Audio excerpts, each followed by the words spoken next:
Hello students, class 10. Today in this video we will discuss one poem, and the title of the poem is Fire and Ice by Robert Frost. Robert Frost has made a very commonplace thing the theme of his poem. The theme of his poem here is uh, you see very commonplace thing. The theme is very commonplace thing. It is not uncommon. Uh, the title is Fire and Ice. In the very beginning, in the very title of the poem, the poet has tried to unite two opposite elements together, fire and ice. Fire is the symbol of Fire is the symbol of greed, avarice, cruelty, lust, conflict, fury, whereas the uh, ice is the symbol of intolerance, rigidity, insensitivity, coldness, indifference, and hatred. These are the two opposite things have been combined, you see, united here in the very title. And you see how nicely he has he has used applied these two opposite things for a single purpose. The ice destroys the world, the fire destroys the world. Two opposite things of different qualities, but doing the same thing. This is the beauty. This is the beauty of the poem here.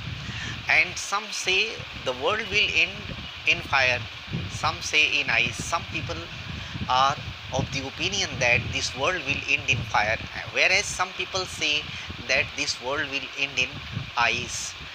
From what I have tasted of desire, I hold with those who favor fire. Yes, but on the basis of his experience, the poet says he hold he holds the view that the fire will destroy the world. The fire will destroy the world. As per his own experience, he takes the side of the people who hold the opinion that fire will destroy the earth. This is there, who favor fire.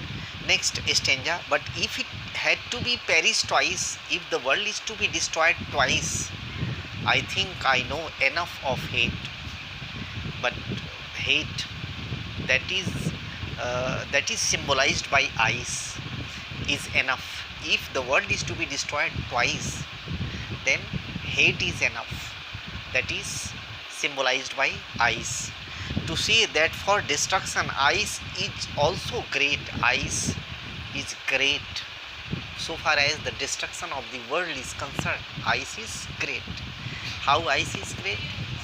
Ice symbolizes hatred, and hatred creates first destroys its originator. If it if it is originated in the heart of a person, first it kills that person. First it kills the person in whose heart it originates.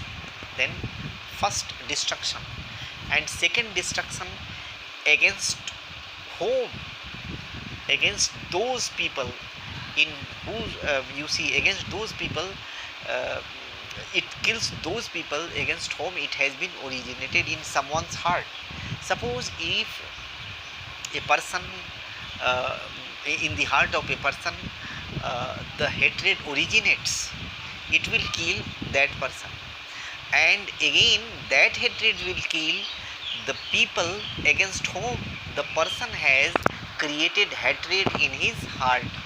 उस आदमी के हृदय में, जिसके दिल में ये hatred जन्म लेता है, उसको पहले मारता है, बाद में वो उसको भी मारता है जिसके अगेंस्ट में वो hatred जन्म लेता है. Then double killing it is. Then the poet says, if the world is to be destroyed twice, hatred is enough and sufficient. Hatred is suffice. Uh, it is enough. Then I think this explanation will be understandable to you. If you watch this video on YouTube, please subscribe my channel Indra Coaching Classes, share and enjoy this poem. Poems are read for enjoyment, for knowledge. Uh, then thank you. I think you will like this video. you will be benefited by this video. Thank you.